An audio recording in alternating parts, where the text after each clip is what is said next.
اپنی آئیڈینٹی کو شو کیے بغیر نکل گئے اور اس طرح وہ سندھ سے نکلنے میں کامیاب بھی ہو چکے ہیں. میرے سورس کے مطابق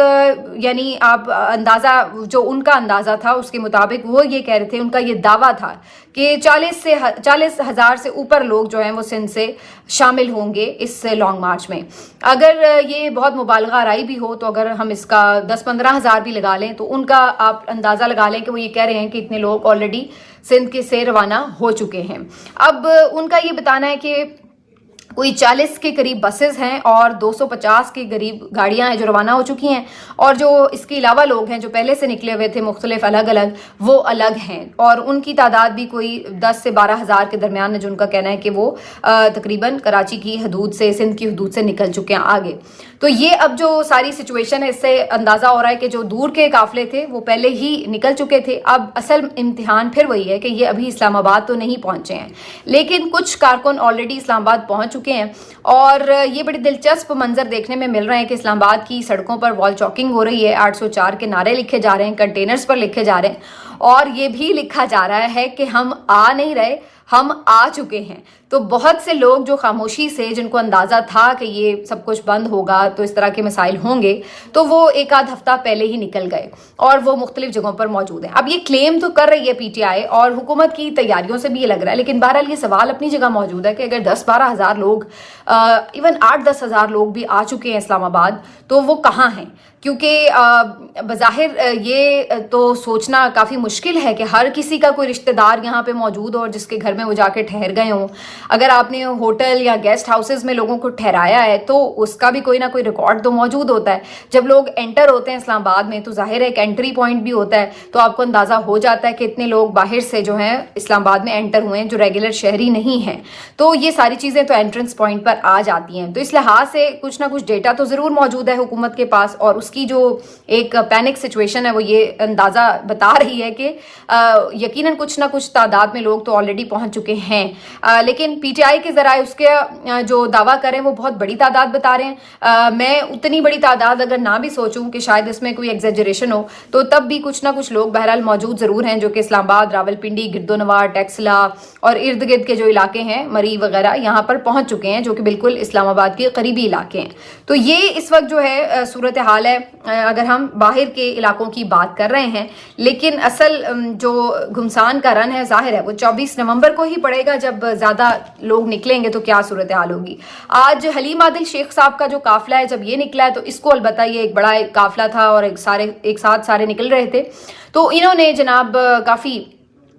کفن بھی پہن لیے ہوئے تھے اور کفن پوش نعرے اس کے اوپر اور بڑے انقلاب کے لکھے ہوئے تھے. ویسے اس طرح کی چیزیں کرنے کی کیا ضرورت ہے, ویسے یہ میری سمجھ میں نہیں بات آتی. اس طرح اگر بعد میں کوئی ناکامی ہو جائے, واپس جانا پڑے, تو یہ ساری باتیں جو ہے نا اس کا کافی مذاق بھی بعد میں بنتا ہے اور میمز بھی بنتی ہیں. تو پتہ نہیں ایسی چیزیں کرنی, جو آپ کا ایم ہے وہ ٹھیک ہے اپنی جگہ آپ آئیں آ کے احتجاج کریں, لیکن یہ کفن پہن لینا اور اس طرح کی چیزیں تو بس آج کل کے دور میں کچھ فنی سا ہی لگتا ہے. دوسرا, اس قافلے کو روک لیا گیا اور اس قافلے میں یہ بھی بتایا جا رہا ہے کہ جو ان کی گاڑیوں کے ٹائرز ہیں وہاں پر ایک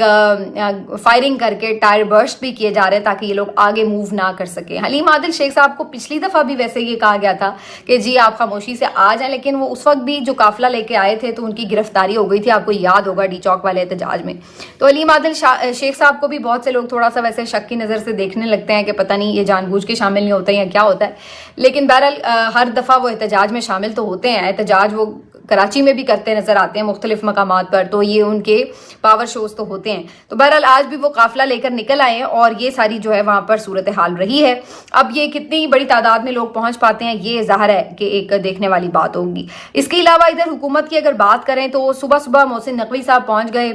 پولیس والوں سے ملنے کے لیے اسلام آباد میں اور ان کا morale بڑھانے کے لیے. انہوں نے وہاں پہ وعدے وعید لیے اور انہوں نے کہا کہ جی اس دفعہ آپ کسی کو جو بھی یہاں پہ شر پسند آئے گا اس کو جانے نہیں دیں گے, آپ اس کو گرفتار کریں گے, یہ آپ کا ٹاسک ہونا چاہیے. اور سب نے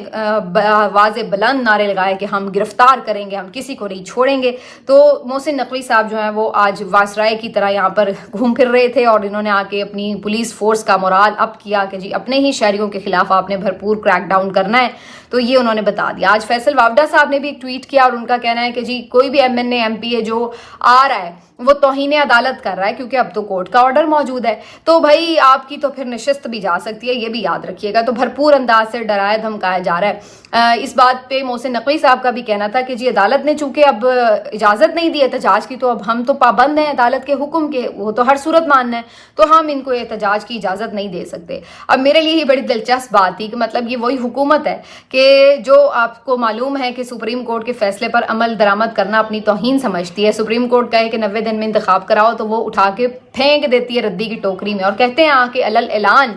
کہ ہم بھی یہی ہیں, آپ بھی یہی ہیں, ہم بھی دیکھتے ہیں کیسے عمل ہوتا ہے. یہ وہی سپریم کورٹ ہے کہ جس نے فیصلہ دیا کہ مخصوص نشستیں PTI کو دی جائیں گی اور اس کے فیصلے کو ابھی تک بھی ردی کی ٹوکری میں ہی پھینکا گیا, اور الٹا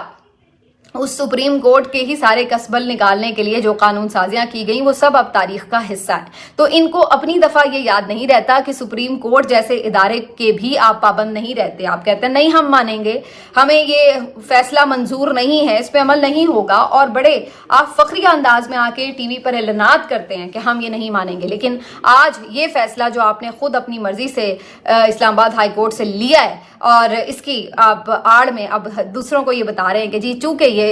ہائی کورٹ کا فیصلہ ہے تو اس لیے ہم تو اس کے اوپر عمل درآمد کے پابند ہیں. تو یہ اس وقت جو ہے اس حکومت کی صورتحال ہے. اس کے علاوہ جی ایک اور جو اہم بات ہے وہ مراد سعید صاحب کا پیغام ہے. انہوں نے بھی ایک جذباتی سا پیغام جو ہے وہ ٹویٹر اکاؤنٹ پہ اپنے شیئر کر دیا ہے اور انہوں نے بھی لوگوں کو موٹیویٹ کیا ہے. ایک اور جو دلچسپ بات ہے آج کی وہ یہ ہے کہ بشرا بی بی صاحبہ جو ہیں ان کے خلاف مزید مقدمات درج ہو گئے ہیں. بشرا بی بی صاحبہ نے جو ویڈیو بیان جاری کیا اس میں سعودی عرب سے متعلق جو ان کے ریمارکس تھے اس کے بارے میں نہ صرف یہ کہ ڈیرہ غازی خان, لیا, بلکہ راجن پور اور گجرانوالہ میں بھی مقدمات درج ہو گئے ہیں اور مختلف شہریوں نے مقدمات درج کرائے. مزے کی بات یہ ہے کہ جو ڈیرہ غازی خان میں شہری نے محب وطن شہری نے FIR میں لکھا ہوا ہے, محب وطن شہری جو ہے اس نے یہ درخواست کی FIR درج کرنے کی. تو اس نے کہا کہ جی میرے جذبات مجروح ہوئے ہیں دوست ملک کے بارے میں جو انہوں نے باتیں کی ہیں, تو اس وجہ سے ان کے خلاف مقدمہ درج کر لیا گیا. بعد میں پتہ چلا ہے کہ یہ جو محب وطن شہری ہے یہ باقاعدہ ایک عادی مجرم ہے اور اس کا ایک کرمنل ریکارڈ ہے پورا پولیس کے پاس, اور اس شخص کے اوپر کوئی چھوٹے موٹے چوری وغیرہ کے الزامات نہیں ہیں بلکہ زیادتی کے مقدمے میں یہ نامزد رہا, یہ اقدام قتل کے مقدمے میں نامزد رہا, یہ مختلف وارداتوں کے مقدمے میں نامزد رہا اور زیادتی کے تو کئی واقعات میں. تو یہ شخص ایک عادی مجرم ہے کہ جس کو استعمال کیا گیا اس مقدمے کے لیے, اور آپ اندازہ لگائیے کہ اس کے کہنے کے اوپر بشرا بی بی صاحبہ کے خلاف یہ FIRیں کاٹی گئی ہیں. تو آپ دیکھ لیجئے کہ یہ ریاست کو کتنی محب وطن شہریوں کی پرواہ ہے جو جرائم پیشہ بھی ہوں لیکن ان کے جذبات مجروح نہ ہو جائیں, ان کے جذبات کو ٹھیس نہ پہنچے, اس کو انشور کرنے کے لیے یہ ریاست جو ہے اس محب وطن عادی مجرم کے کہنے کے اوپر بھی سابق خاتون اول کے اوپر مقدمہ درج کر لیتی ہے. تو یہ ہے جی آپ کا حسن کرشمہ ساز. آخر میں آپ کو عمران خان صاحب کی جو عدالت میں آج سماعتیں ہونی تھی اس کے بارے میں اپڈیٹ کر دیتے ہیں. جی آپ کو میں بتاؤں کہ آج اس بات کا کبھی امکان تھا کہ اگر حکومت اور پاکستان تحریک انصاف میں کوئی بات چیت پیش رفت مثبت اس میں ہوتی تو ضمانتوں کے حوالے سے کوئی شاید جو حکومتی وکلا ہیں وہ کسی قسم کا کوئی مزاحمت کا یا اس کی مخالفت کا اعلان نہ کرتے عدالت میں, کیونکہ آج ارلی ہیئرنگ کے لیے درخواست دے رکھی تھی 9 مئی کی ضمانتوں کے لیے PTI کے وکلا نے, لیکن وہاں پر جو حکومتی وکلا ہیں ان کی طرف سے اس کی مخالفت کی گئی اور ارلی ہیئرنگ کے خلاف انہوں نے کہا کہ ہم جا رہے ہیں, آپ بالکل ان کو ارلی ہیئرنگ کا جو سہولت ہے وہ نہ دیں, ورنہ آج بھی یہ ضمانتوں پر درخواست ہو سکتی تھی. جس کے بعد یہ ہوا کہ عدالت نے تھوڑی دیر کے لیے فیصلہ محفوظ کیا اور بعد میں جو فیصلہ سنایا گیا اس کے مطابق اب 27 تاریخ کو عمران خان صاحب کی ضمانتیں جو ہیں ان کی درخواستوں پر سماعت ہوگی. تو جس سے بظاہر یہ تاثر ملا ہے کہ فوری طور پر تو کوئی پیش رفت نہیں ہو رہی, ورنہ اگر یہ ضمانتیں آج ہو جاتی عمران خان صاحب کی تو ایک جیسچر جاتا کہ شاید کچھ پازیٹیو ڈیولپمنٹ ہوئی ہے مذاکرات میں. لیکن اس آج کی کارروائی سے تو یہی لگ رہا ہے جو میں نے بات شروع میں بھی کی کہ اب سچویشن جو ہے وہ دونوں طرف ڈو اور ڈائی کی بنی ہوئی ہے. حکومت ہر حد تک جائے گی کہ وہ اپنی اس حکومت کو بچائے اور PTI کا یہ احتجاج ناکام کرے. دوسری طرف PTI اب ان کے پاس بھی کوئی آپشن نہیں رہا تو وہ بھی اب اس ہر حد تک جائیں گے اور اس احتجاج کا حصہ بنیں گے, تو وہ بھی بھرپور کوشش کریں گے مزاحمت کرنے کی. تو اب اللہ تعالیٰ سے دعا یہ ہے کہ یہ جو اگلے چند دن ہیں ہمارے ملک کے یہ خیر کے ہوں, کیونکہ جب دونوں فریق اس طرح ایک ایکسٹریم پوزیشن لے لیتے ہیں تو ظاہر ہے کہ وہ ایک سٹیک پر تو ہوتا ہے پورا ملک بھی اور اس کے ساتھ ساتھ اس کے پورے عوام بھی. جس طرح سے ریاستی وسائل کو اب ظاہر حکومت بے دریغ استعمال کر رہی ہے, اب اس کے اوپر تو ان کو ہم کیا کہہ سکتے ہیں, مطلب ہے کہ اتنی دیر سے سارے ان کے اپنے حامی جو لوگ ہیں حلقے ہیں وہ تک ان پہ تنقید کر رہے ہیں کہ یہ کیا طریقہ ہے کہ آپ نے عام لوگوں کو ذلیل و خوار کر دیا ہے. میں روز کوئی نہ کوئی سٹوری ایسی دیکھ رہی ہوں کہ کہیں کسی مریض نے پہنچنا تھا, کہیں کسی نے شادی پہ پہنچنا تھا, کسی کو کوئی پرابلم تھا, لیکن اس کے باوجود بھی لوگ راستوں کی بندش کی وجہ سے پہنچنے میں ناکام رہے. تو یہ ساری صورتحال رہی ہے. لیکن بہرحال اس وقت صرف ایک اندھا جنون, ایک آپ کہہ سکتے ہیں بس پٹی جو بندھی ہوئی ہے آنکھوں پر ایک ایگو کی یا نا کی وہ چل رہی ہے, اور کوئی اس بارے میں سوچ نہیں رہا کہ اس کے بعد ملک کے ساتھ ہو کیا رہا ہے. پی ٹی آئی کے لوگ اس بات کے لیے بالکل اب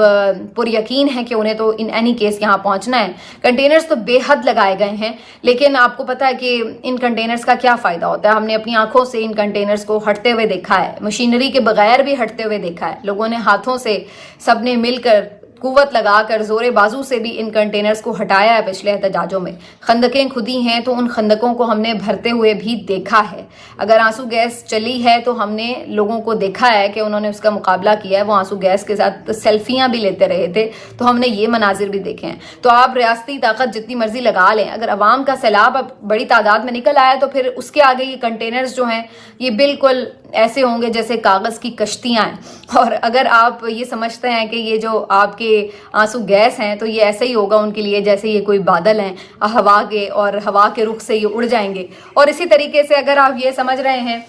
کہ آپ کی جو ربر بلٹس ہیں یہ ان کو ڈرا لیں گی یا آپ کسی بھی طرح رکاوٹیں کھڑی کر کے ان کو پہنچنے سے روک لیں گے, تو بظاہر تو عوام کی طاقت کے آگے یہ سب چیزیں نہیں ٹھہرا کرتی. باقی یہ سب ڈیپینڈ اس بات پہ کرتا ہے کہ عوام کتنی بڑی تعداد میں نکلتے ہیں. ملتے ہیں آپ سے اگلے ویلاگ میں, اپنا خیال رکھیے. اللہ حافظ.